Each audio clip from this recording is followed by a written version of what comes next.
My name is Grace. I am 23 years old, and I live in a quiet cottage near the ocean. I looked across the heavy wooden table at the two people who gave me life, and then threw me away. My mother smoothed her silk scarf, and my father checked his expensive watch. They were smiling at me. It wasn't a kind smile. It was the smile you give a child who doesn't understand how the real world works. To them, I was still the fragile girl they kicked out on her 18th birthday with nothing but a suitcase and a lot of fear. They thought I was sitting here because I was desperate. They thought I was weak. Today was the final reading regarding my grandfather's estate. The number was staggering, $3.8 billion. I could see the greed in their eyes. They were already spending the money in their heads. They assumed they would be the ones to manage it. After all, they had spent years telling everyone I was unfit and too emotional to handle anything important. But as the attorney cleared his throat to speak, I didn't feel afraid. I felt a strange, cold calm. My parents thought they were looking at a victim. They had no idea that Grandpa William had left a final instruction that would change everything. They thought they were here to collect a fortune. They didn't know they were actually here to lose it all. But before I tell you how everything flipped, like and subscribe, drop a comment. Where are you watching from?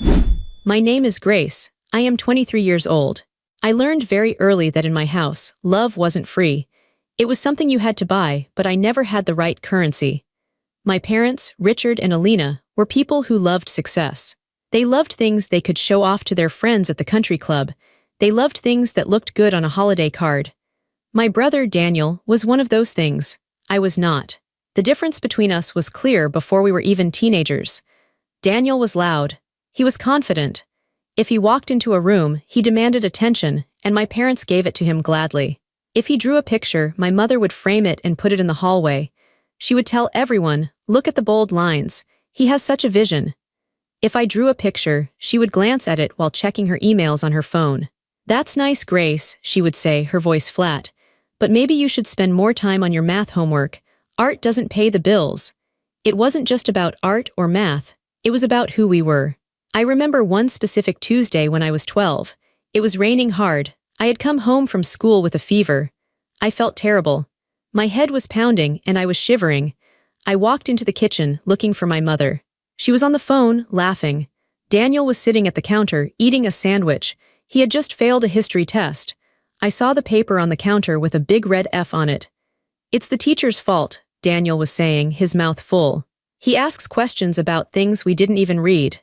My mother hung up the phone and looked at him with sympathy. "I know, honey. Mr. Henderson is too rigid. I'll send an email to the principal tomorrow. We can't have your GPA suffering because a teacher doesn't know how to do his job.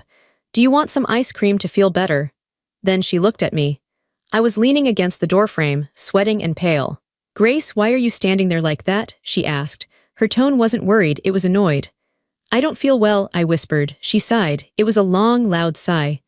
"Honestly, Grace, you are always not feeling well. You're so fragile. It's just a little rain. Go upstairs and lie down. And don't get Daniel sick, he has soccer practice tomorrow." That was the dynamic. Daniel's failure was someone else's fault. My sickness was an inconvenience. As we got older, the gap became financial. It wasn't just affection anymore, it was money. When Daniel turned 16, my parents bought him a brand new sports car. It was black, shiny, and loud. They put a big red bow on it and took 100 photos for Facebook. "Our boy is hitting the road," my dad captioned it. 2 months later, Daniel crashed it. He was driving too fast and hit a mailbox and a fence. I watched from my bedroom window as my dad inspected the damage. I expected him to be furious. I expected him to yell. Instead, he slapped Daniel on the back. "It happens, son," Dad said. "Cars can be replaced. At least you were driving aggressively. That shows leadership. We'll get you a better one." A year later, I turned 16. There was no car, there was no party. "We think it's better if you focus on your studies," my dad told me at dinner. "You get distracted easily, Grace. A car would just be a temptation to waste time. Besides, the bus is safe."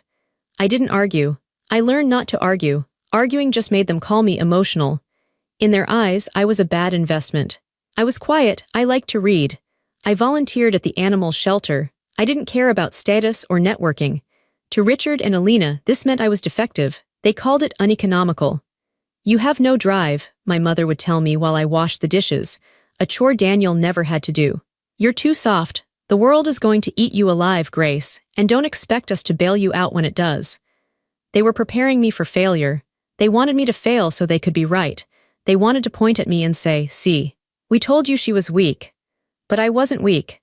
I was just invisible, and being invisible gave me a lot of time to watch and a lot of time to hurt.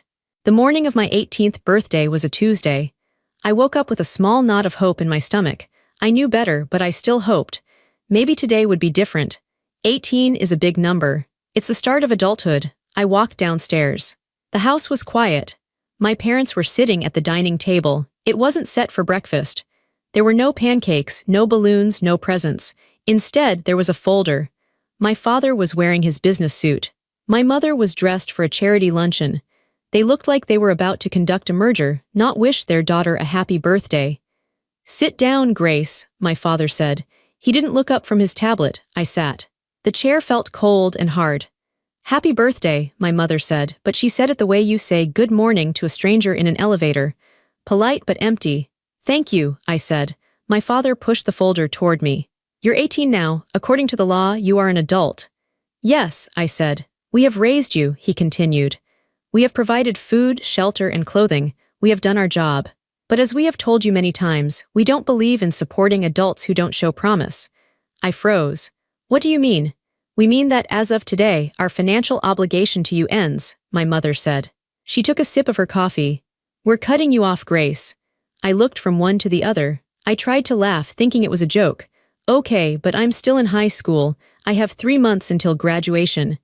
"That's your problem to solve," Dad said. "We are done funding your lack of ambition. We've seen your grades. They're fine, but they aren't stellar. You don't have a business plan. You don't have a vision. We aren't going to pour money into a sinking ship." "Where am I supposed to go?" I asked. My voice started to shake. "You're smart enough to figure it out," Mom said. "Or maybe you aren't. This is your test. Sink or swim." "But what about Daniel?" I asked. I couldn't help it. "Daniel is 20. He's in college. You pay for his apartment. You pay for his tuition. You give him an allowance." My father slammed his hand on the table. The sound echoed in the big, empty room. "Do not compare yourself to your brother," he shouted. "Daniel is building a future. Daniel is making connections. He is an investment. You are just existing." "We've packed a bag for you," my mother added calmly. She pointed to the hallway. There was one suitcase standing by the door. It was my old suitcase, the one with the broken zipper. "You have an hour to collect anything else you need," she said. "We're changing the locks at noon." I stared at them. They weren't angry. They weren't sad. They were indifferent. To them, this was just a business decision. They were cutting overhead costs. I didn't scream. I didn't cry. I think I was in shock. I went upstairs to my room. I packed my clothes. I packed my books. I took the photo of my grandmother, my mom's mom, who had died years ago. I left everything else. When I walked out the front door, neither of them came to say goodbye. I heard the TV turn on in the den. They were already moving on with their day.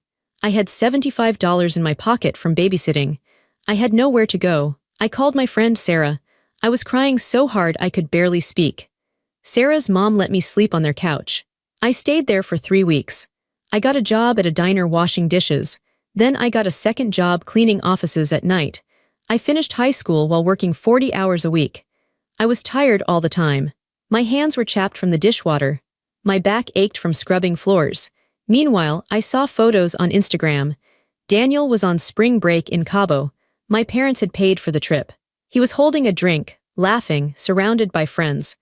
I was eating instant noodles and sleeping on a couch, wondering why my own parents hated me so much. For 6 months, I didn't speak to anyone in my family. I was too ashamed and too busy trying to survive. I was renting a tiny room in a basement apartment. It smelled like mold and the heater didn't work well, but it was mine. Then my phone rang. It was a number I didn't recognize. "Hello," I answered, wiping a table at the diner. "Grace." The voice was deep and gravelly. It was my grandfather William, my father's father. I hadn't seen Grandpa William in years. My parents rarely visited him. They said he was difficult and old-fashioned. They only went to see him on holidays, and only because he was rich. They wanted to stay in his will. "Hi, Grandpa," I said. I felt a lump in my throat. "Where are you?" he asked. "I went to your parents' house. They said you moved out. They said you wanted to explore the world. But they wouldn't give me your number. I had to hire a private investigator to find you." I almost dropped the phone. You hired an investigator. I knew they were lying, he said. Richard is a bad liar. He sweats when he lies. Grace, meet me for dinner, tonight. I'm sending a car. I tried to say no. I was wearing my work uniform. I smelled like grease. But he insisted. That night I sat across from him at a quiet steakhouse. I felt out of place. But Grandpa William didn't care. He looked at me with sharp, blue eyes. He looked old, much older than I remembered. His hands shook a little when he held his water glass. Tell me the truth, he said. Why are you living in a basement? So I told him. I told him about the birthday, the suitcase, the business verdict. I told him about the 3 jobs. I told him how they compared me to Daniel. I expected him to tell me I should apologize to my parents. I expected him to say, well, they just want you to be tough. Instead, he reached across the table and took my hand. His skin was dry and paper-thin. They are fools, he said softly. I looked up, surprised. Richard has always been a fool, Grandpa said. He thinks money is character, he thinks noise is strength. He doesn't see you, Grace. I'm not like them, Grandpa, I said. I'm not good at business. I'm not aggressive. Good, he said firmly.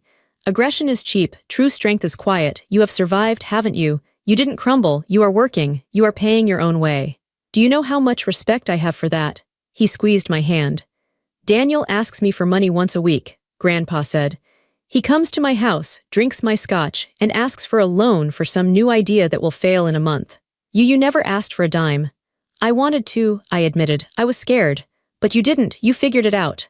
From that night on, Grandpa William became my secret. We met once a week. I would go to his large, quiet estate on Sundays. We didn't talk about money. We talked about books. We talked about history. We sat in his garden and watched the birds. He was the first person to ask me what I thought about things. What is your opinion on this article, Grace? He would ask. I don't know, Grandpa. Dad always said my opinions were emotional. Your dad is an idiot, he would snap. Tell me what you feel. Feelings are information. Use them. He made me feel smart. He made me feel seen. He saw my sensitivity not as a weakness, but as a superpower. You notice things, he told me once. You notice when I'm tired before I say it. You notice when the gardener is having a bad day. That is perception, Grace. That is valuable. Business isn't just about numbers. It's about people. If you understand people, you understand everything. He offered to pay for my college. I refused. I told him I wanted to do it myself. He smiled then, a real, proud smile. Stubborn, he said, just like me. He never told my parents we were meeting. Let them think what they want, he said. They are too busy looking in the mirror to notice what's happening in the real world. For 4 years, he was my anchor. He was the only family I had. The call came at 3 a.m. It was Grandpa's nurse. Grace, she said, her voice gentle. It's time, you should come. I drove my beat-up Honda to his estate. I ran up the stairs to his bedroom. He was breathing shallowly. He looked very small in the big bed. I sat beside him and held his hand. I'm here, Grandpa, I whispered. He opened his eyes. They were cloudy, but he knew me.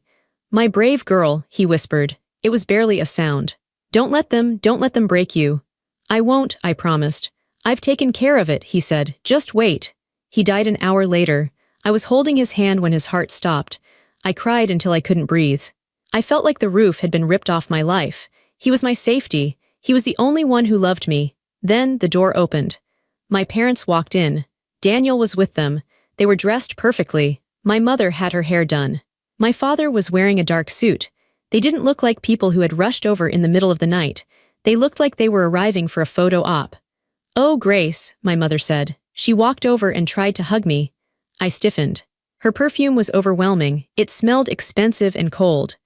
We got the call, my father said. He looked at the body of his father. He didn't shed a tear. He looked relieved. Well, he had a long life. It was his time. Daniel was looking around the room. He was looking at the paintings on the walls. He was looking at the antique clock. He was calculating. Did he say anything? Daniel asked me. Before he passed. He said goodbye, I said coldly. Right, Daniel said. Sad day, very sad. The next few days were a blur of fake emotions. The funeral was a spectacle. My parents rented the biggest cathedral in the city. They invited senators, CEOs, and celebrities. They stood at the front, accepting condolences, dabbing at dry eyes with handkerchiefs. We are devastated, I heard my father tell a business partner. My father was my hero. I will do my best to honor his legacy. I stood in the back. I wore a simple black dress. No one spoke to me. My parents didn't introduce me to anyone. To the guests, I was probably just an assistant or a distant cousin. But then something shifted. After the funeral, my parents came up to me. "Grace, honey," my mother said. She put her hand on my arm. She had never touched me so gently in my life. "You must be tired. Why don't you come stay at the main house tonight? We have plenty of room. We can be a family again." I looked at her. I knew exactly what this was. They knew the will reading was tomorrow. They knew Grandpa was worth billions. They didn't know what was in the will, but they wanted to make sure I was close. They wanted to make sure I was managed. If Grandpa left me anything, even a small amount, they wanted to be the ones to control it. They were grooming me. They thought I was still the desperate 18-year-old they threw out. They thought a little bit of fake kindness would make me fall to my knees in gratitude. "I'm fine at my apartment," I said. "Nonsense," my father said, smiling a smile that didn't reach his eyes. "We insist. Family should be together at a time like this. Besides, we have the reading tomorrow. We can all go together in the limo." "We're going to be so rich," Daniel whispered to me, grinning. "I mean, we're going to have so much responsibility. You'll see, Grace. Mom and Dad will take care of you now. You won't have to work those dirty jobs anymore." He said it like he was doing me a favor. Like he was offering a stray dog a bone. I looked at them, the three of them, a united front of greed. "Okay," I lied. "I'll come for dinner." I wanted to see it. I wanted to see their faces when they thought they had won. And I wanted to be there when they lost. The attorney's office smelled like old paper and expensive leather. It was a large room in a high-rise building downtown, overlooking the city. My parents, Richard and Alina, sat on one side of the massive mahogany table. Daniel sat next to them. They looked like a team. A hungry, united team. I sat on the other side, alone. Mr. Sterling, Grandpa's personal attorney for 40 years, sat at the head of the table. He was a serious man with gray hair and wire-rimmed glasses. He didn't smile when we walked in. He just nodded at me. "Let's begin," Mr. Sterling said. He opened a thick leather binder. My mother adjusted her pearls. She leaned forward. "We know this is a formality, Mr. Sterling. We know Father intended for Richard to manage the assets. We are ready to sign whatever is necessary to expedite the process." Mr. Sterling looked at her over his glasses. "Mrs. Holloway, please let me read the document." My father tapped his fingers on the table. "Get on with it then." Mr. Sterling began to read. He went through the standard legal words, being of sound mind and body, revoking all prior wills. Then he got to the assets. "The total value of the estate," Mr. Sterling said, pausing to look at a paper, "including real estate, stocks, bonds, and liquid cash, is valued at approximately $3.8 billion. The room went silent. My father's eyes widened. Daniel actually licked his lips. My mother let out a small, breathless sound. It was more money than even they had expected. They were already rich, but this was empire money. This was change-the-world money. "To my son, Richard," Mr. Sterling read. My father straightened his tie. He looked at me with a smug grin. It was a look that said, "See, I told you." "I leave my collection of vintage golf clubs," Mr. Sterling finished. My father froze. "Excuse me, to my daughter-in-law Alina," Mr. Sterling continued, ignoring him. "I leave the antique vase in the foyer which she always admired." My mother blinked. "A vase? To my grandson Daniel," Mr. Sterling read. Daniel sat up straight. "I leave nothing."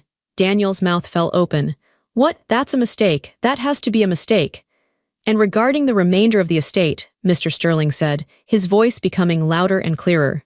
"The entire sum of $3.8 billion, along with all properties, holdings, and intellectual rights, I leave to my granddaughter, Grace Holloway." The silence that followed was heavy. It felt like the air had been sucked out of the room. I sat perfectly still. I felt my heart hammering against my ribs, but I kept my face calm. I looked at my hands. Then the explosion happened. "This is a joke," my father said. He stood up, his face turning red. "Grace, you're giving almost $4 billion to her." He pointed at me like I was a piece of trash on the floor. "She's a child," my mother cried out. "She works as a janitor. She doesn't know the first thing about wealth management. She'll lose it in a week." "She's unstable," Daniel shouted. Grandpa was senile. He didn't know what he was doing. My father took a deep breath and composed himself. He turned to me. He put on his business face. "Grace," he said, his voice sickly sweet. "Grace, listen to me. Obviously, Grandpa wasn't thinking clearly at the end, but this is fine. We can fix this. He walked around the table and stood behind my chair. He put his hands on my shoulders. His grip was tight, too tight. You are clearly overwhelmed, he said. You can't handle this kind of pressure, sweetheart. It's dangerous. People will try to use you, but don't worry. Mommy and I will step in. We will manage the trust for you. We'll give you a very generous allowance.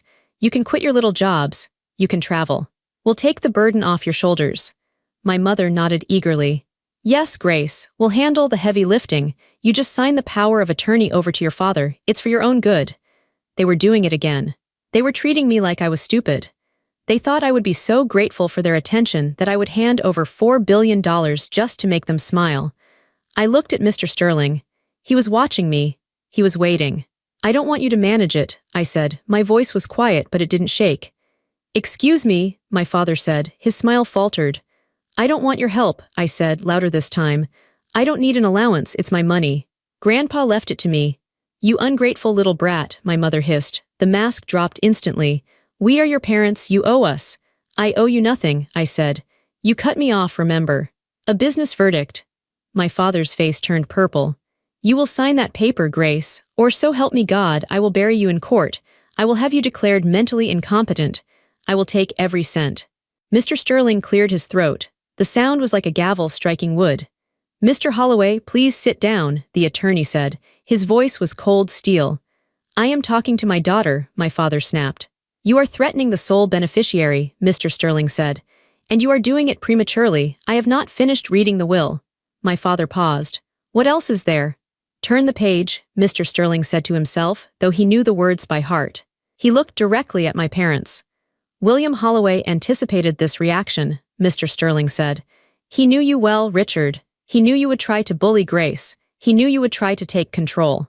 So he added a specific set of clauses. They are ironclad. Mr. Sterling began to read again. Clause 4. Independence of the beneficiary.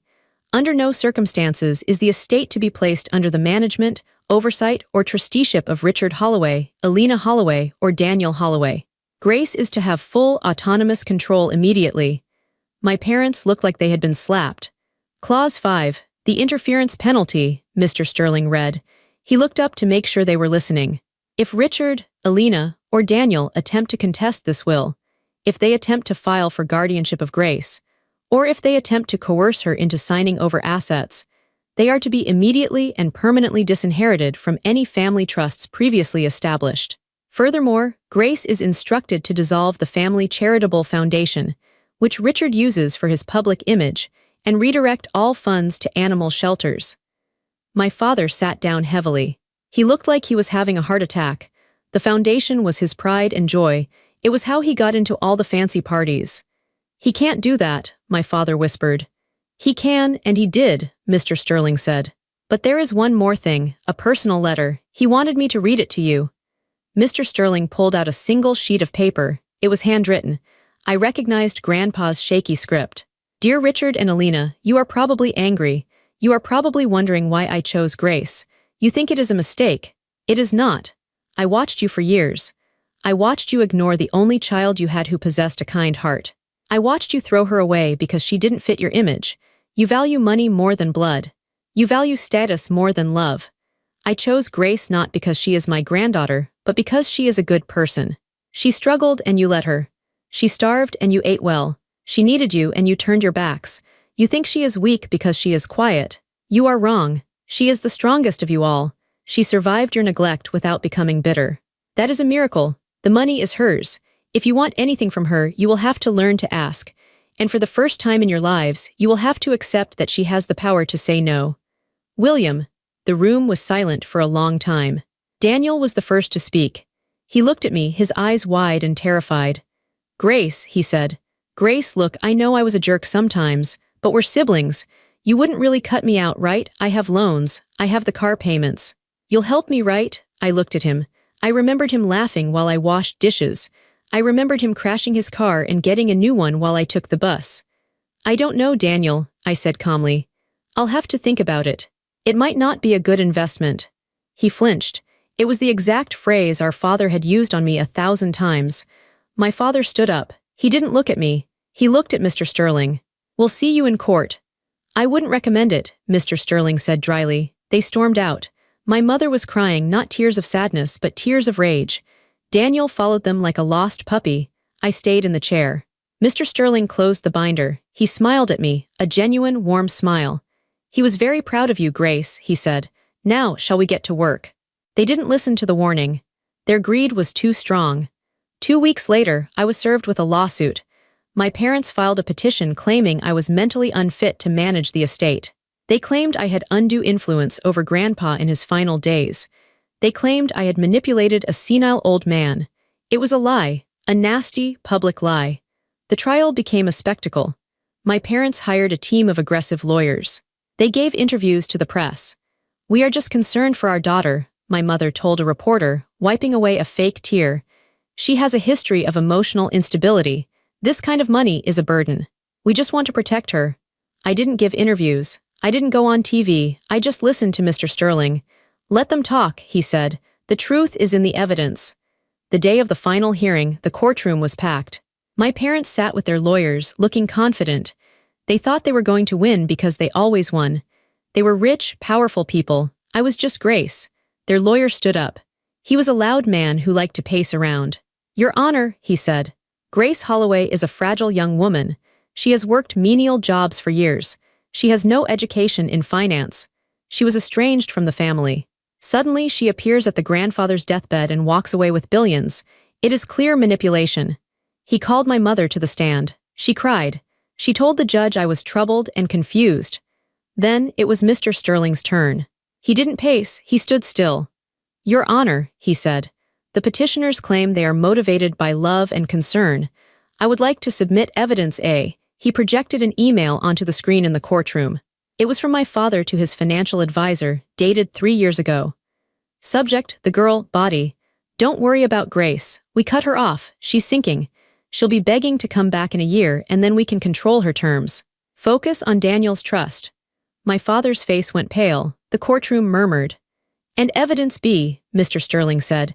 It was a log of visitors to Grandpa's estate. In the last 4 years of William Holloway's life, Mr. Sterling said, Grace Holloway visited him 208 times. She spent every Sunday with him. She took him to doctor appointments. She read to him. He turned to the jury. Richard and Alina Holloway visited him 12 times, mostly on holidays, and usually for less than an hour. Mr. Sterling looked at my parents. This is not a case of a granddaughter manipulating an old man, he said. This is a case of a granddaughter being the only one who actually loved him. And now the people who ignored him want to steal what he gave her. The judge was a stern woman with sharp eyes. She looked at the evidence. Then she looked at my parents. Her expression was one of pure disgust. Mr. and Mrs. Holloway, the judge said, this petition is baseless.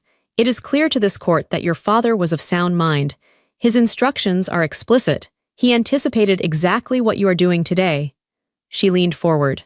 Not only am I dismissing this case, she said, but I am upholding the interference penalty clause in the will. By filing this frivolous lawsuit, you have triggered your own disinheritance from the family trusts. You have effectively sued yourselves out of your own safety net. My mother gasped. My father looked like he had been punched in the stomach. The estate belongs to Grace Holloway, the judge ruled. Case closed. I walked out of the courtroom. Reporters were shouting questions. Cameras were flashing. My parents were arguing with their lawyers in the corner, looking panicked. I didn't stop. I walked straight to my car. I didn't feel giddy. I didn't feel triumphant. I just felt clean. The truth was out. Everyone knew who they really were. They didn't listen to the warning. Their greed was too strong. 2 weeks later, I was served with a lawsuit. My parents filed a petition claiming I was mentally unfit to manage the estate. They claimed I had undue influence over Grandpa in his final days. They claimed I had manipulated a senile old man. It was a lie, a nasty, public lie. The trial became a spectacle. My parents hired a team of aggressive lawyers. They gave interviews to the press. We are just concerned for our daughter, my mother told a reporter, wiping away a fake tear. She has a history of emotional instability. This kind of money is a burden. We just want to protect her. I didn't give interviews. I didn't go on TV. I just listened to Mr. Sterling. Let them talk, he said. The truth is in the evidence. The day of the final hearing, the courtroom was packed. My parents sat with their lawyers, looking confident. They thought they were going to win because they always won. They were rich, powerful people. I was just Grace. Their lawyer stood up. He was a loud man who liked to pace around. "Your Honor," he said, "Grace Holloway is a fragile young woman. She has worked menial jobs for years. She has no education in finance. She was estranged from the family. Suddenly, she appears at the grandfather's deathbed and walks away with billions. It is clear manipulation." He called my mother to the stand. She cried. She told the judge I was troubled and confused. Then it was Mr. Sterling's turn. He didn't pace, he stood still.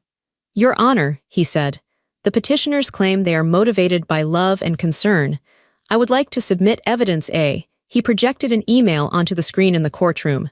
It was from my father to his financial advisor, dated 3 years ago. Subject, the girl, body. "Don't worry about Grace. We cut her off. She's sinking. She'll be begging to come back in a year and then we can control her terms. Focus on Daniel's trust." My father's face went pale. The courtroom murmured. "And evidence B," Mr. Sterling said. It was a log of visitors to Grandpa's estate. "In the last 4 years of William Holloway's life," Mr. Sterling said, "Grace Holloway visited him 208 times. She spent every Sunday with him. She took him to doctor appointments. She read to him." He turned to the jury. "Richard and Alina Holloway visited him 12 times, mostly on holidays, and usually for less than an hour." Mr. Sterling looked at my parents. "This is not a case of a granddaughter manipulating an old man," he said. "This is a case of a granddaughter being the only one who actually loved him. And now the people who ignored him want to steal what he gave her." The judge was a stern woman with sharp eyes. She looked at the evidence. Then she looked at my parents. Her expression was one of pure disgust. "Mr. and Mrs. Holloway," the judge said, "this petition is baseless. It is clear to this court that your father was of sound mind. His instructions are explicit. He anticipated exactly what you are doing today." She leaned forward. "Not only am I dismissing this case," she said, "but I am upholding the interference penalty clause in the will. By filing this frivolous lawsuit, you have triggered your own disinheritance from the family trusts.